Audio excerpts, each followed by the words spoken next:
Hello everyone, a warm welcome to new YouTube video. I hope you are all fine and safe and your preparation is going great.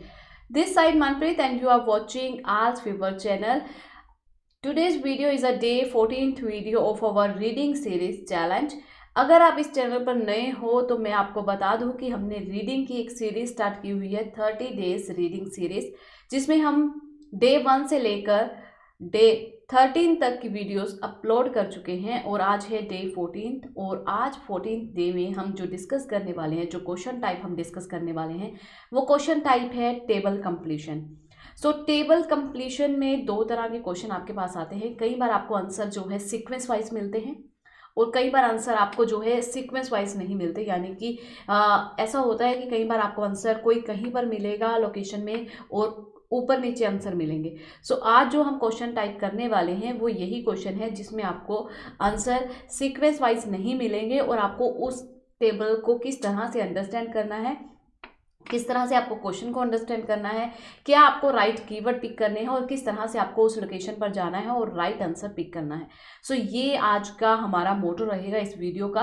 Video में and तक जरूर बने रहिएगा क्योंकि आप में से बहुत सारे स्टूडेंट्स ऐसे हैं जो आधी वीडियो देखते हैं, एक या दो क्वेश्चन सॉल्व करते हुए देख लिया और उसके बाद जो है अपनी प्रैक्टिस स्टार्ट कर देते हैं, बट फिर वो बोलते हैं कि हमें उतना रिजल्ट नहीं मिला। सो बेटर रिजल्ट के लिए आप वीडियो को पहले एंड तक देखो, पहले अच्छे से समझ लो कंसेप्ट को, उसके बाद आप अपनी प्रैक्टिस स्टार्ट करो, ठीक है। और वीडियो स्टार्ट करने से पहले यानी कि क्वेश्चन टाइप पर जाने से पहले आपसे एक रिक्वेस्ट है कि अगर आप चैनल पर अभी जुड़े हो, इस चैनल पर आप फर्स्ट टाइम विजिट कर रहे हो और आपने चैनल को सब्सक्राइब नहीं किया, देन प्लीज़ सब चैनल को पहले सब्सक्राइब कर लो वीडियो को पॉज करके, क्योंकि बाद में आप भूल जाते हो, ठीक है। और साथ ही बेल आइकन को प्रेस कर लो क्योंकि कल 23 को हम जो है आपको लाइव सेशन देने वाले हैं जिसमें हम लाइव प्रेडिक्शन करेंगे अपने एग्ज़ाम से बिल्कुल पहले और आपको बताएंगे कि किस तरह से आपको एग्ज़ाम को परफॉर्म करना है और क्या क्या क्वेश्चन टाइप आने के हाई चांसेस है। वो सारी बातें डिटेल में हम कल के लाइव सेशन में करेंगे। कल लाइव करेंगे हम रात को 9 बजे। तो चलिए बिना किसी देरी के वीडियो को स्टार्ट करते हैं। आई होप कि आप सब जो है अभी तक चैनल को सब्सक्राइब कर चुके होंगे और अगर आपको हमारा कंटेंट अच्छा लगता है या हमारे कंटेंट से, हमारी वीडियो से आपको थोड़ी सी भी नॉलेज मिलती है या थोड़ा सा भी कुछ सीखने को मिलता है तो प्लीज़ वीडियो को ज़्यादा से ज़्यादा लाइक और ज़्यादा से ज़्यादा अपने फ्रेंड सर्कल में शेयर ज़रूर करो, जो आपको लगता है कि जिन स्टूडेंट्स को ज़रूरत है, जो चाहते हैं आइलेट्स करना और उनकी आइल्स जो है क्लियर नहीं हो पा रहा रीडिंग का, तो ये वीडियो उन तक जरूर पहुंचा दीजिएगा। चलिए स्टार्ट करते हैं वीडियो को, क्वेश्चन टाइप पर जाते हैं। सो आज का पैसेज जो है वो मैंने लिया है आज फीवर की ऑफिशियल वेबसाइट का, test number 73 and passage number 2। So topic है हमारे पास physical touch affects emotional mood. सबसे पहले जब भी आपके पास पैसेज आता है तो आपको टाइटल ही रीड करना है, उसको अंडरस्टैंड करने की कोशिश करनी है कि पूरे पैसेज में आपको क्या देखने को मिलेगा। अब इसमें इन्होंने बताया है कि फिजिकल टच यानी कि किसी चीज़ को जब हम टच करते हैं, फिजिकली छूते हैं किसी चीज़ को, तो क्या इफ़ेक्ट डालता है वो हमारे इमोशनल मूड पर, यानी कि हमारी सोचने की जो शक्ति है या फिर जो हमारे मूड्स हैं, जो हम थॉट्स हमारे अंदर आ रहे हैं, जो इमोशन हमारे अंदर हैं कि हम इस चीज़ को किस तरह से रिएक्ट करेंगे, उसके ऊपर है ये हमारा पूरा पैसेज। और क्वेश्चन टाइप की अगर बात की जाए तो क्वेश्चन टाइप जो हम आज सॉल्व करने वाले हैं वो है टेबल कंप्लीशन। ये 14 to 21 क्वेश्चन है और ये आपको गिवन है कि complete the table below, and आपको ये जो दी गई है यहाँ पर इंस्ट्रक्शंस, ये आपको अच्छे से रीड करनी है, ठीक है। No more than 2 words, right, no more than 2 words. और जो बिगनर्स हैं जिन्होंने अभी स्टार्ट की है आइलेट्स की प्रिपरेशन, मैं उनको बता दूं कि नो मोर देन 2 वर्ड्स का मीनिंग क्या होता है कि आप 1 वर्ड भी लिख सकते हो और 2 वर्ड भी लिख सकते हो, बट आप 2 वर्ड से एक्सीड नहीं लिख जा सकते, यानी कि आप 2 वर्ड से ज़्यादा वर्ड नहीं इंक्लूड कर सकते। तो टेबल आपके पास जब आए, मान लो कि ये टेबल की फॉर्म में है बट यहाँ पर आपको टेबल जैसा ये लग नहीं रहा, तो आपको क्या करना है, आपको अपने बुकलेट पे सबसे पहले तो इस तरह से मार्किंग कर लेनी है, यानी कि उसे टेबल की एक फॉर्म दे देनी है जिससे आपको थोड़ी सी क्लैरिटी हो जाए कि क्या क्या है हमारे पास गिवन, ठीक है।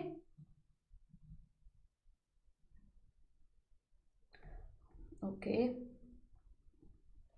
आप चाहो तो सिंपली भी कर सकते हो। ये मैं उन स्टूडेंट्स के लिए इजी कर रही हूँ जिनको बिल्कुल बिगनर हैं और जिन्हें थोड़ी सी दिक्कत आ रही है कि कितने पॉइंट्स हमें कवर करने हैं आज की टेबल में।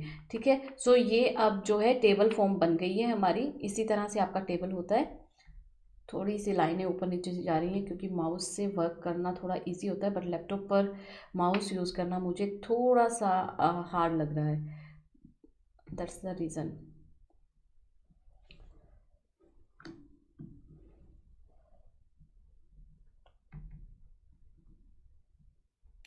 Okay, so wait a second, इसको अच्छे से कर लेते हैं। ये हमने यहाँ से यहाँ तक मिला दिया। ठीक है, ये अब टेबल की फॉर्म आपके पास क्रिएट होगी। अब हमें क्या करना है, अब हमें हाईलाइट करने हैं वो कीवर्ड जो हमें लगता है कि ओके हैं। ठीक है, तो सबसे पहले अगर बात की जाए तो मैं अगर बात करूँ कि हमारे पास कितने पॉइंट हैं, ये हमारे पास 1 पॉइंट है। व्हाट इज सेकेंड 1, ये 2 एंड ये 3। ठीक है, सो अब इसमें देखिए आपको क्या गिवन है। फर्स्ट में उन्होंने दिया है पर्पस ऑफ द टेस्ट, कि टेस्ट का पर्पस क्या था। सेकंड उन्होंने कहा टेस्ट का प्रोसीजर क्या था। फिर उन्होंने उसका रिजल्ट बताया है, यानी कि टेस्ट की फाइंडिंग से क्या निकला। अब टेस्ट का पर्पस क्या था, पर्पस में उन्होंने 3 पॉइंट आपको गिवन है, 1, 2 एंड 3। देखिए यहाँ पर 1 देन 2 एंड देन 3। फर्स्ट वाले में कोई ब्लैंक नहीं है। सेकंड वाले में हमें यहाँ पर जो है, यहाँ पर हमारा वेट अ सेकेंड, यहाँ पर हमें जो है वो फाइंड आउट करना है कि क्या हमारा आंसर आएगा। तो पर्पस क्या है टेस्ट का, फर्स्ट पर्पस था to find out how the weight of an object influence behaviour, कि किस तरह से जो वेट है किसी ऑब्जेक्ट का, वेट हाईलाइट ही कर लेते हैं इसको ना, how the weight of an object influence the behaviour. ठीक है, नेक्स्ट में कहा उन्होंने to find out how the dash of an object, मतलब एक तो वेट हो गया। ठीक है, सेकंड हमें फाइंड आउट करना है। थर्ड उन्होंने दिया to find out how the hardness of an object, hardness of an object influence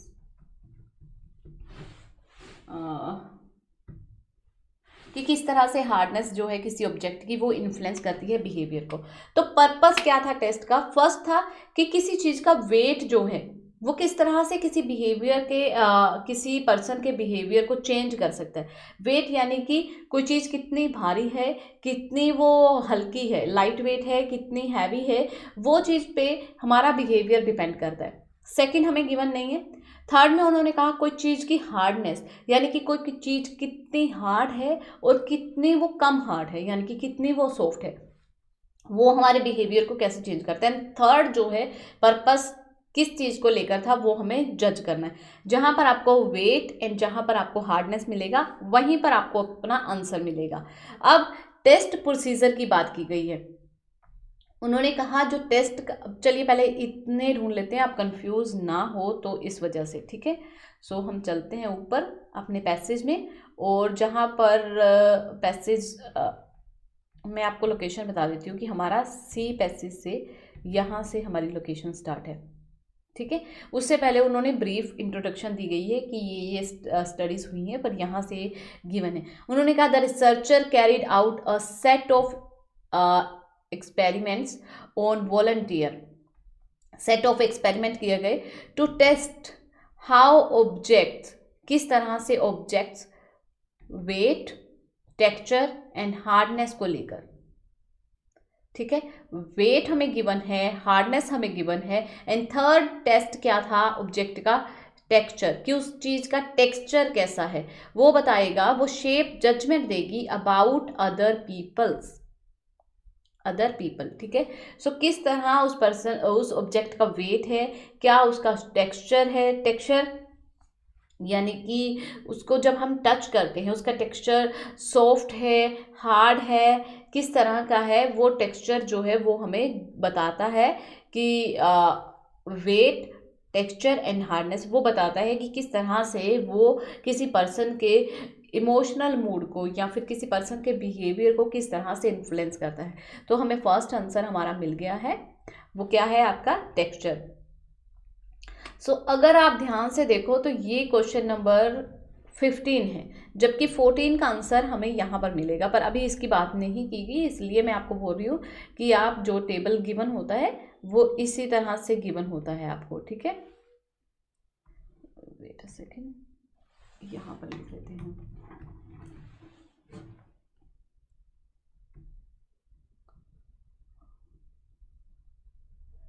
ये हमारा आ गया आंसर टेक्सचर, ठीक है। चलिए अब उसके बाद हम अगले क्वेश्चंस पर चलते हैं जिनको हम हाईलाइट करेंगे कीवर्ड को। उसके बाद आपको दिया गया है प्रोसीजर, देन हमें गिवन है प्रोसीजर कि टेस्ट का जो प्रोसीजर है वो, तो प्रोसीजर में उन्होंने क्या कहा कि जो वेट से रिलेटेड थे, यानी कि जो वेट, अब प्रोसीजर एंड फाइंडिंग आपको सेम सेम मिलेगी कि किसी टेस्ट का प्रोसीजर, अगर वेट वाला प्रोसीजर है तो उसमें बात होगी यहाँ पर जो गिवन है उसकी, वो क्या प्रोसीजर यूज़ करते थे उस चीज़ को चेक करने के लिए और क्या उसका रिजल्ट निकलता था।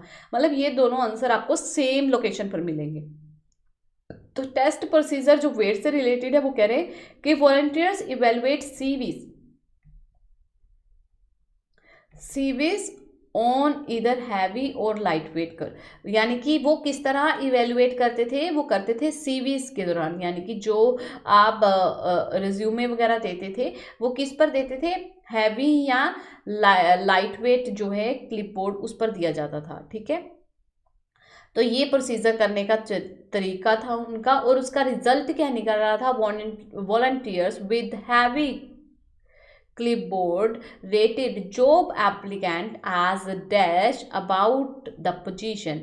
कहते हैं कि जो वॉलंटियर थे जिन्होंने हैवी क्लिपबोर्ड में अपना जॉब रेटिंग दिया था, वो जॉब एप्लीकेंट ज़्यादा डैश होते हैं अपनी पोजीशन को लेकर।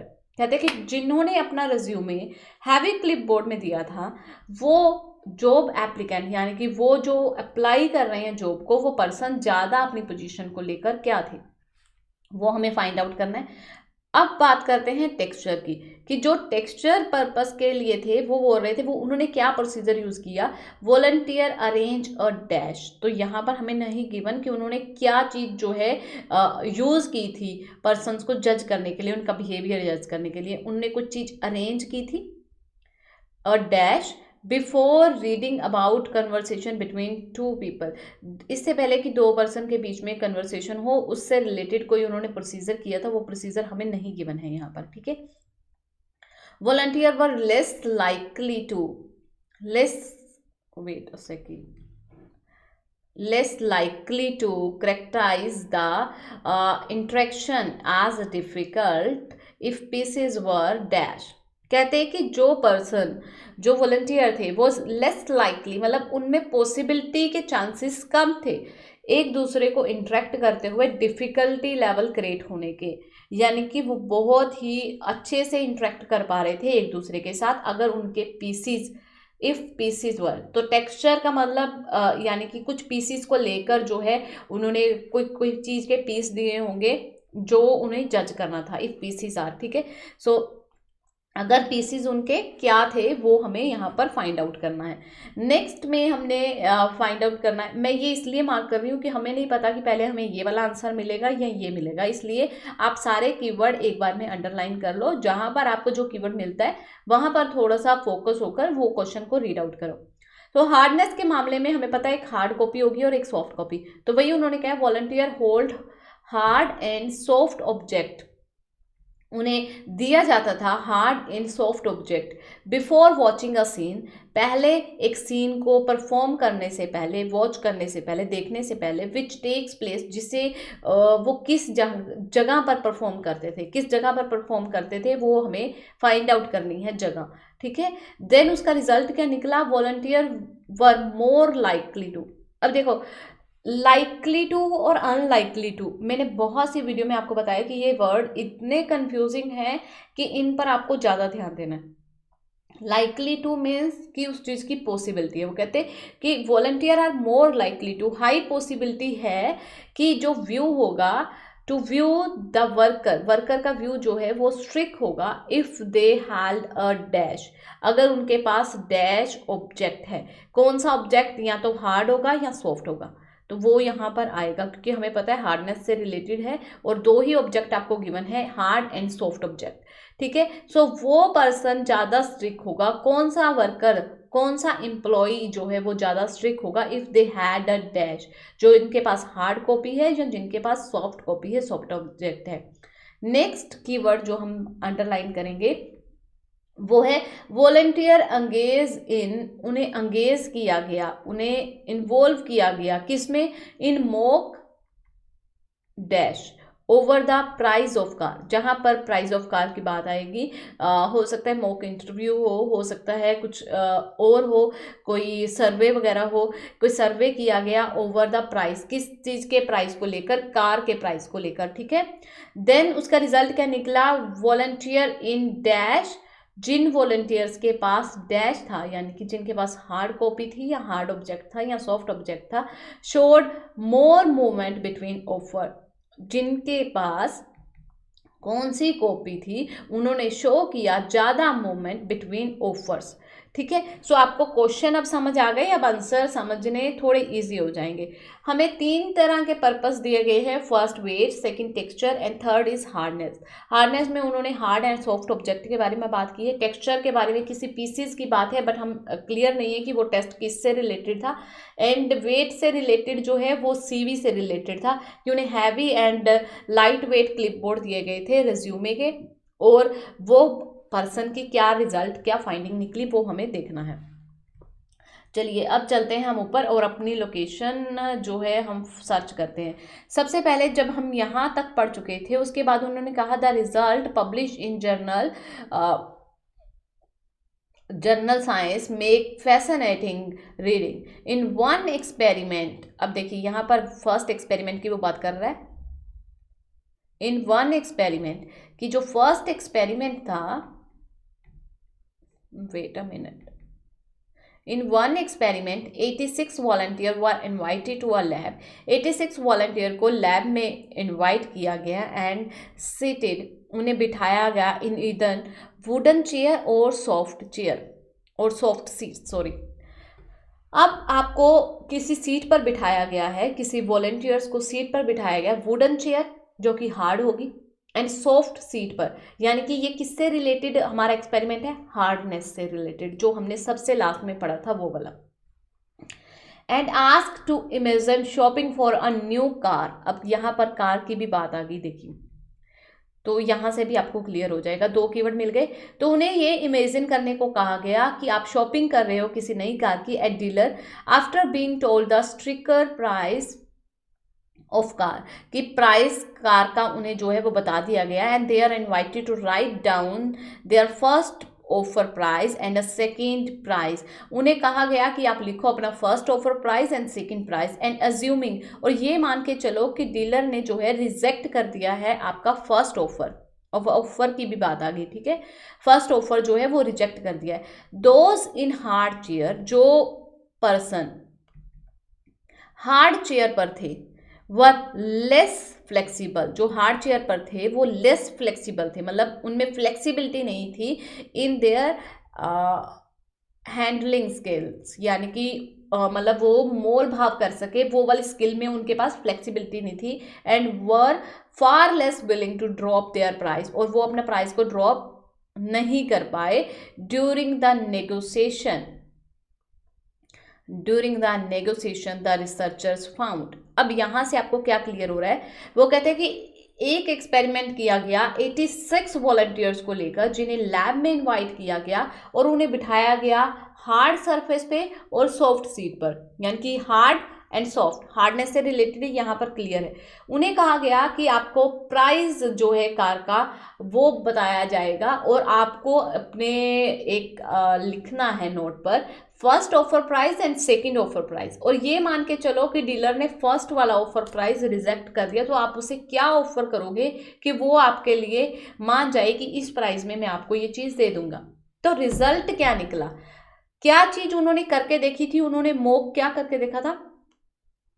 अब यहाँ पर राइट डाउन वर्ड है, राइट डाउन तो आप नहीं लिखोगे, उन्होंने किस चीज़ के लिए उन्हें उकसाया था, क्या चीज़ के लिए, हैगलिंग के लिए या नेगोशिएशन के लिए। दोनों में से आप कोई भी वर्ड लिख सकते हो, दोनों का मतलब जो है बिल्कुल सेम है। मोल भाव करना या फिर बार्गेनिंग करना आप बोल सकते हो, ठीक है।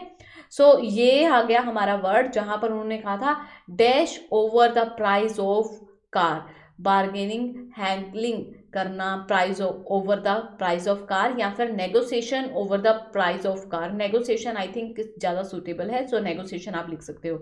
सेकंड, उन्होंने आपको उसका फाइंडिंग पूछी थी। फाइंडिंग क्या पूछी थी उन्होंने कि कौन से वॉलंटियर जो है जिनके पास डैश है वो मोर मूवमेंट करते हैं, ज़्यादा मूवमेंट करते हैं ऑफर्स को लेकर। उन्होंने कहा कि जो हार्ड चेयर पर बैठे थे वो लेस फ्लेक्सिबल थे, मतलब उनमें मूवमेंट कम थी, लेस फ्लेक्सिबल थे, वो मूवमेंट कम थी। तो इसके अपोजिट कौन से चेयर वाले ज़्यादा मूवमेंट कर रहे थे? वो कर रहे थे सॉफ्ट सीट वाले, ठीक है।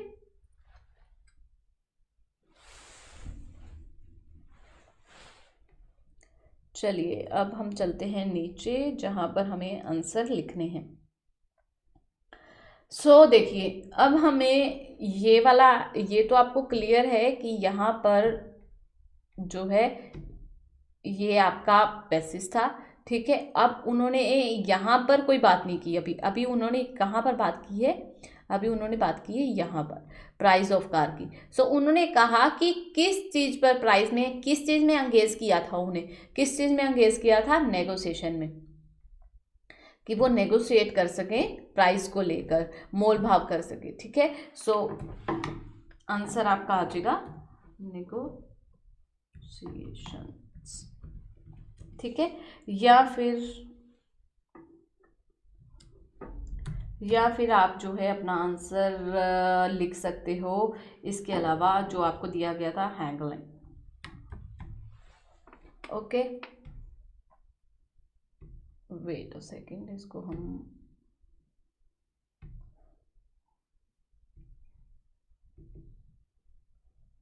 ये आपका 20 का आंसर है, ठीक है। उसके बाद इसका रिजल्ट क्या निकला था? Volunteer in dash showed more movement between ऊपर। उन्होंने कहा कि जो हार्ड चेयर पर थे वो लेस फ्लेक्सिबल थे, हार्ड चेयर वाले लेस फ्लेक्सिबल थे। तो कौन सी चेयर वाले ज़्यादा, कौन सी सीट वाले ज़्यादा मूवमेंट में थे? वो कौन से थे? सॉफ्ट सीट वाले। तो यहाँ पर आपका आंसर आ गया सॉफ्ट। ज़रूरी नहीं है कि आपको एज इट इज़ वर्ड लिखे मिलेंगे, आपको उन्हें समझना पड़ेगा। मैंने इसलिए ये वाला टॉपिक आपके लिए आज लेकर आई हूँ क्योंकि इसमें आंसर ऊपर नीचे है, और आप ये मान के चलो कि टेबल करना जो है बहुत इजी होता है। बट सिर्फ फ़र्क इतना है कि आपके टेबल में आंसर तभी गलत होते हैं जब आप उस क्वेश्चंस को अच्छे से समझते नहीं हो, या फिर आप ये मान के चलते हो कि same as it is word आपको देखने को मिलेगा, जबकि वो नहीं होता। आपको उस चीज़ का, उस लाइन का मतलब समझना है, तब आपको आंसर मिल जाएगा। चलिए अब चलते हैं आगे, पढ़ते हैं उस पैसेज को कि आगे क्या इंफॉर्मेशन दी गई है। देन उन्होंने बात की अनदर स्टडी आज, एक दोबारा स्टडी हुई, ठीक है। अनदर स्टडी हुई, किस चीज़ को लेकर स्टडी हुई? वो हुई 49 volunteer to examine a piece of soft blanket and hard block, यानी कि ये भी जो है हमारा हार्डनेस से रिलेटेड है। किसी को सॉफ्ट चीज़ दी गई, सॉफ्ट ब्लैंकेट दिया गया, और दूसरों को क्या दिया गया? हार्ड ब्लॉक दिए गए ऑफ वुड। किस चीज़ के ब्लॉक थे? वो वुड के ब्लॉक थे। बिफोर लुकिंग अ सिनेरियो, अब देखो वहां पर क्या गिवन था आपको? Watching a scene. यहाँ पर आपको क्या गिवन है? Looking at a scenario.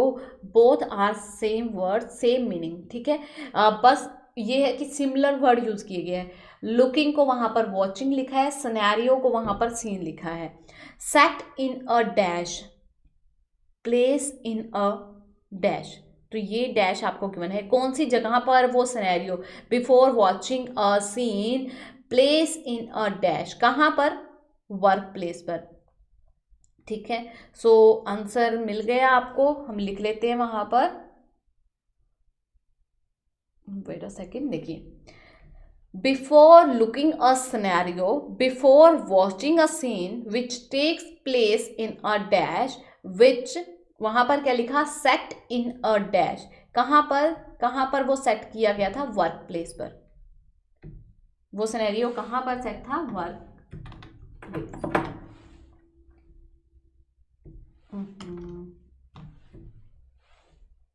ठीक है।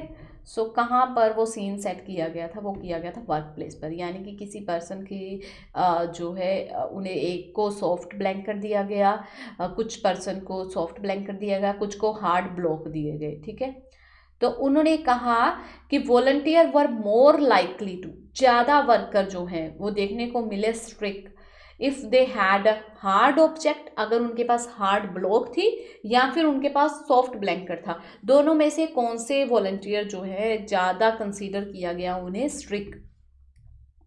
ठीक है, तो अब हमारे पास मेन कीवर्ड है स्ट्रिक्ट, कि कौन सा पर्सन जो है ज़्यादा स्ट्रिक्ट था। चलिए, उसके बाद उन्होंने कहा describing a meeting between boss and employ.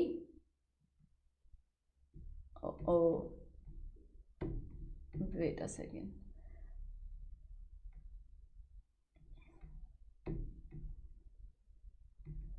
यहाँ तक हमने कर लिया था, वर्क प्लेस हमारा आंसर था। उसके बाद उन्होंने कहा मीटिंग फिक्स की गई बॉस एंड एम्प्लॉय के बीच में, यानी कि एम्प्लॉयर एंड एम्प्लॉय के बीच में। एम्प्लॉय होता है वर्कर एंड एम्प्लॉयर होता है जो वहाँ का बॉस होता है। ठीक है, जो आपसे काम करवाता है, जो उस एम्प्लॉय से काम करवाता है। The scenario was design to ambitious and including friendly conversation between correct eyes as well as an exchange of shape word.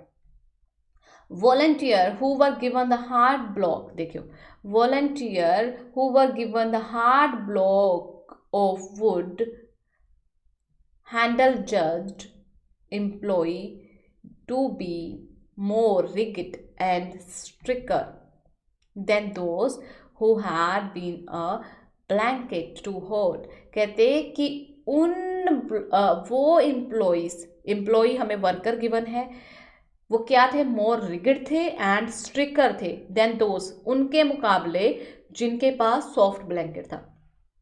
तो कौन से ज्यादा स्ट्रिक्ट थे, जिनके पास हार्ड ब्लॉक था। तो आपको आंसर मिल गया यहीं पर। तो वो पूछा उन्होंने, more likely to view the worker as strict if they had अगर उनके पास क्या है, अगर उनके पास हार्ड ब्लॉक है। तो उन्होंने कहा अगर उनके पास हार्ड है वो ज़्यादा स्ट्रिकर एंड रिगड होंगे। तो आंसर आ गया हार्ड ब्लॉक। ठीक है, सो इस तरह से अगर आप आंसर फाइंड आउट करोगे तो डेफिनेटली आपके सारे आंसर सही जाने वाले हैं। सिर्फ आपको आंसर को, क्वेश्चंस को अंडरस्टैंड करना है और लोकेशन सही पता होनी चाहिए आपको कि कहाँ पर उसके बारे में बात करी, यानी कि क्वेश्चन को समझना है, फिर आपको पैसेज को अच्छे से अंडरस्टैंड करना, that's it. Otherwise table completion में कोई भी ऐसा डिफिकल्ट लेवल नहीं होता। अब हमें नहीं पता हमें इसका आंसर पहले मिलेगा या इसका आंसर मिलेगा। उसके बाद उन्होंने टेक्सचर की बात की है कि कुछ अरेंज किया था उन्होंने, एंड उसके बाद उन्होंने बात की कि वॉलंटियर वर लेस लाइक। अगर आप देख के चलो तो हमें सीक्वेंस वाइज ही आंसर मिल रहे हैं, बट ये सीक्वेंस यहाँ से स्टार्ट नहीं हो रहा, ये यहाँ से स्टार्ट हो रहा है। उन्होंने पहले इसका आंसर दिया, फिर इसका आंसर दिया, फिर यहाँ, अब यहाँ और यहाँ का आंसर मिलेगा, फिर यहाँ का आंसर मिलेगा। मेरे अकॉर्डिंग मुझे ऐसा लगता है कि यही पैटर्न वो फॉलो कर रहे हैं। तो आपको ये जज नहीं करना कि कहाँ पर आंसर मिल रहा है। हो सकता है कि आपको ये वाला पैटर्न मिले कि पहले आपको 14 का आंसर मिला, फिर 17 का, फिर उसके बाद आपको डेफिनेटली फिर इसी लाइन के आंसर मिलेंगे पहले। ठीक है, अगर आपको आंसर इस वे में मिल रहे हैं कि पहले प्रोसीजर का, फिर फाइंडिंग का, फिर प्रोसीजर का, फिर फाइंडिंग का, तो आपको यही पैटर्न में ही आंसर सारे मिलेंगे। सिर्फ आपको पहले 2 आंसर मिलने जो हैं उससे क्लियर होगा कि आपके आंसर किस पैटर्न में मिलने वाले हैं। अगर आपको सीक्वेंस वाइज आंसर मिले तो सारे ही आंसर आपके सीक्वेंस वाइज आएंगे, कोई ऊपर नीचे नहीं जाएगा। अगर आपके आंसर ऊपर नीचे जा रहे हैं इट मीन्स कि वो सारे ही ऊपर नीचे होंगे। मान लो कि पहला आंसर आपको 14 का मिला है, फिर आपको 18 का मिला है, ठीक है, 2 आंसर स्किप हुए, तो इट मीन्स कि उसके बाद 18 के बाद आपको 21 का आंसर मिलेगा, 19 एंड 20 जो है स्किप होगा। ये मुझे लगता है कि मैंने बहुत से टेस्ट ऐसे देखे जिनमें यही पैटर्न फॉलो है। तो आपको वो सही पैटर्न जो है वो ट्रैक करना है। स्मार्ट वर्क किसी को बोलते हैं कि आपको सही पैटर्न जो है वो ट्रैक करना है और फिर उस अकॉर्डिंग वर्क करना है। तो अब हमें पैटर्न पता चल गया कि हमें पहले ये आंसर मिला प्रोसीजर, देन फाइंडिंग, फिर प्रोसीजर, फिर फाइंडिंग, और नीचे से ऊपर की तरफ जा रहा है। तो मोस्ट प्रोबेबली कि हमें टेक्सचर वाला आंसर मिलेगा, अब उसके बाद हमें ये वाला आंसर मिलेगा वेट वाला। तो वो टेक्सचर बारे में क्या कह रहा है कि उन्होंने किस चीज़ को लेकर प्रोसीजर किया था, क्या चीज़ उन्होंने अरेंज की थी, और कौन से पर्सन लेस लाइकली, मतलब लेस पॉसिबिलिटी होती है कि वो इंटरेक्ट करते हुए डिफिकल्टी फेस करे, कौन से ऐसे पर्सन हैं वो हमें देखना है, कौन से ऐसे पर्सन हैं। तो हम यहाँ तक पढ़ चुके थे। उसके बाद उन्होंने बोला, देखो यहाँ तक हमने पढ़ा था। उसके बाद उन्होंने बोला इन थर्ड एक्सपेरिमेंट जो किया गया, a similar scenario was given to volunteer after they had उन्हें क्या दिया गया, कंप्लीटेड, क्या अरेंज करवाया गया, completed a 5 piece of jigsaw. उन्हें जिक्सा दी गई। जिक्सा एक पजल है जिसमें आपको डिफरेंट डिफरेंट टेक्सचर दिए जाते हैं, ब्लॉक्स दिए जाते हैं, उनको आपको फिट करके एक पजल को सॉल्व करना होता है। फॉर एग्जांपल आप मान सकते हो कि जिक्सा में आपको किसी फेमस एक्ट्रेस का या फिर किसी फेमस क्रिकेटर का या कोई भी आप मान के चलो कि कोई फोटो आपको दी है, उसको अलग अलग टुकड़ों में अलग अलग शेप में काट कर दिया गया और उन शेप्स को आपको इक्वली फिट करके वो पजल को सॉल्व करना है, तो वो जिक्सा है। अब देखो वहाँ पर आपको गिवन था नो मोर देन 2 वर्ड्स, आप 2 वर्ड लिख सकते हो। अब क्या अरेंज किया उन्होंने, जिक्सा 5 पीस जिक्सा। अब 5 पीस जिक्सा 3 वर्ड है, ये अलाउड नहीं है। अगर आप पीस जिक्सा लिखते हो तो भी क्लियर नहीं है, अगर आप सिंपली 5 पीस लिखते हो तो भी क्लियर नहीं है, अगर आप 5 जिक्सा लिखते हो तो भी वो बात क्लियर नहीं हो रही। तो सिंपली आप क्या लिखोगे, जिक्सा। तो क्या अरेंज किया गया, जिक्सा अरेंज की गई। सो सबसे पहले प्रोसीजर में उन्होंने क्या अरेंज किया वो हम लिख लेते हैं, उसके बाद जो है आगे का आंसर फाइंड आउट करेंगे। अब देखो यहाँ पर वही थ्योरी जो है क्लियर हो गई कि उसी पैटर्न में आपको आंसर मिल रहे हैं, ठीक है।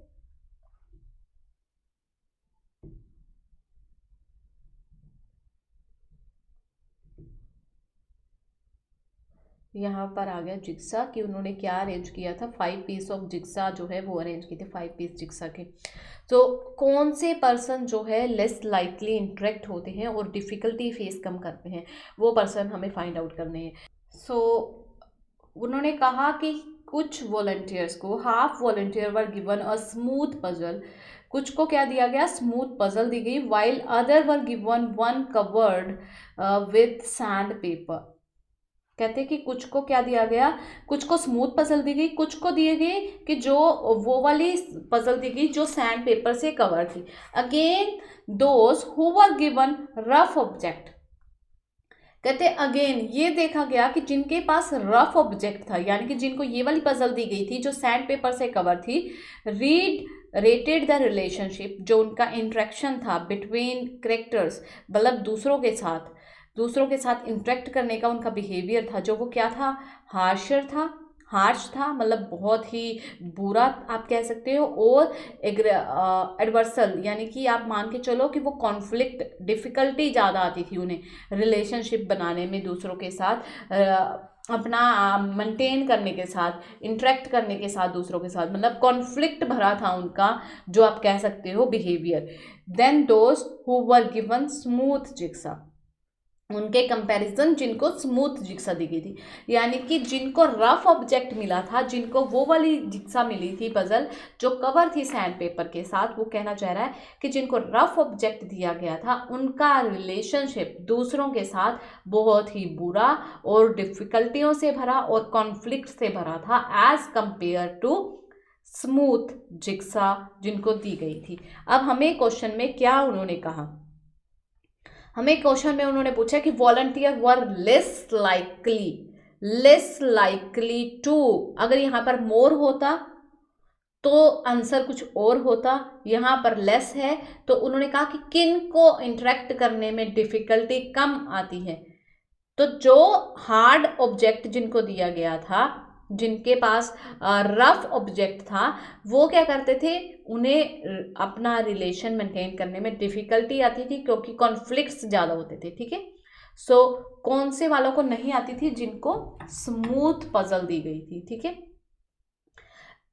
और यहाँ पर मैं पीछे स्मूथ जिक्सा क्यों नहीं लिखा, क्योंकि हमें स्मूथ जिक्सा दिया गया as compared to smooth jigsaw, क्योंकि उन्होंने गिवन है यहाँ पर इफ पीसेस वर डैश, अगर पीसेस क्या हैं हम लिखेंगे, अगर if pieces were smooth jigsaw it's not suitable, ठीक है, यहाँ पर सूट नहीं कर रहा, तो इस वजह से मैं यहाँ पर लिख रही हूँ इफ पीसेस वर स्मॉल, अगर वो पीसेस जो है स्मूथ थे तो उन्हें कोई डिफ़िकल्टी नहीं आई अपना रिलेशनशिप मेंटेन करने में, तो उनका रिलेशन जो है वो स्मूथ था, कोई हार्श नहीं था, कोई डिफ़िकल्टी नहीं थी। सो लास्ट क्वेश्चन बचा है ये वाला, और ये क्वेश्चन का आंसर आप मुझे दोगे और मैं आपको लोकेशन बता देती हूँ। आपको आंसर बताने का मतलब मेरा सिर्फ यही है कि ये आंसर आप इसलिए फाइंड आउट करके बताओगे क्योंकि मुझे ये पता चल जाएगा कि आपको ये टॉपिक क्लियर हुआ या नहीं हुआ, इस वजह से। और मैं आपको लोकेशन बता देती हूँ कहाँ पर है। पहले आप इसका स्क्रीनशॉट ले लो एक बार क्वेश्चन का, कि उन्होंने क्वेश्चन में आपको क्या पूछा है कि वो वॉलंटियर जिनके पास हैवी क्लिपबोर्ड है, वो जॉब एप्लीकेंट जिन्होंने जॉब के लिए अप्लाई की है, वो अपनी पोजीशन को लेकर क्या है, ठीक है। सो अब यहाँ तक हम पढ़ चुके हैं। उसके बाद इवन द वेट, अब वेट की बात आ गई और वेट वाला ही प्रोसीजर स्टार्ट है, ठीक है। Wait a minute. Even the weight of clipboard can influence someone's attitude. The study found the researcher asked 54 volunteers to give their impression of a job applicant by reading their CV. अब CV की बात होगी, तो ये आपका location है और आपकी लोकेशन कहाँ से कहाँ तक सेट हो रही है मैं आपको बता देती हूँ, एक सेकेंड। आपकी लोकेशन यहाँ से लेकर यहाँ तक है और आप इसका स्क्रीनशॉट ले सकते हो और आपको इसमें से वो आंसर फाइंड आउट कर कर कमेंट सेक्शन में लिखना है। और ये लिखने से क्या होगा कि जितना आप पार्टिसिपेट करोगे उतना आप सीखोगे, क्योंकि मुझे ये क्लियर हो जाएगा कि आपको ये टॉपिक क्लियर है या नहीं, और आप भी श्योर हो जाओगे कि हाँ जो हमने सीखा वो हमने सही सीखा और हमें समझ आया, ठीक है। सो आपको ये क्वेश्चन सॉल्व करना है और कमेंट सेक्शन में इसका आंसर लिखना है। आज की वीडियो में बस इतना ही। ये क्वेश्चन टाइप जो है टेबल कंप्लीशन हमने कंप्लीट कर लिया। ये आंसर करने के बाद आप जब कमेंट में ये आंसर करोगे और मैं आपको रिप्लाई करूँगी कि ये आंसर सही है या गलत है, उसके बाद आपको क्या करना है, इस तरह के क्वेश्चन टाइप में अपनी कमांड अच्छी करने के लिए आपको क्या करना है, आपको इस तरह की 2-3 एक्सरसाइज लेनी है जिसमें आपको टेबल कंप्लीशन ही सॉल्व करना है। आपको कम से कम 15 to 20 question same question type यानी कि टेबल कंप्लीशन के करने हैं, ताकि आपको ये श्योरिटी हो जाए कि टेबल कंप्लीशन आपके पास आ जाए तो आप कभी भी गलत नहीं करोगे, ठीक है। सिर्फ आपको इतना काम करना है। अब बाकी की मेहनत मुझे करनी है, जो मैं आपको सिखा के कर रही हूँ। थोड़ी सी एफर्ट्स आपको करने हैं, आपको इनकी प्रैक्टिस करनी है, क्योंकि प्रैक्टिस जो है वो बहुत इम्पोर्टेंट रोल प्ले करती है जब भी आप किसी चीज़ को इम्प्रूव करना चाहते हो, चाहे वो रीडिंग हो, चाहे वो लिसनिंग हो, इवन चाहे वो कोई आपकी प्रैक्टिकल स्किल क्यों ना हो, ठीक है।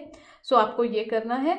इसके साथ साथ कल के लाइव में मेरे साथ बने रहने के लिए आपको इस चैनल को सब्सक्राइब करना होगा, साथ ही बेल आइकन को प्रेस करना होगा। बेल आइकन को मैं इसलिए बोल रही हूँ प्रेस करने को, क्योंकि जब हम लाइव करेंगे तो नोटिफिकेशन आप तक पहुँच जाएगा और आप उस लाइव को एंजॉय कर सकते हो, क्योंकि उस लाइव में हम बहुत ही इम्पोर्टेंट बात करने वाले हैं, बहुत ही इम्पोर्टेंट डिस्कशन होगी उस लाइव सेशन में। सो सब्सक्राइब जरूर करिएगा, बेल आइकन को जरूर प्रेस करिएगा। अगर आपको इस वीडियो से थोड़ी सी भी नॉलेज मिली है then please hit the like button and share. Thank you for watching this video and keep loving and keep supporting.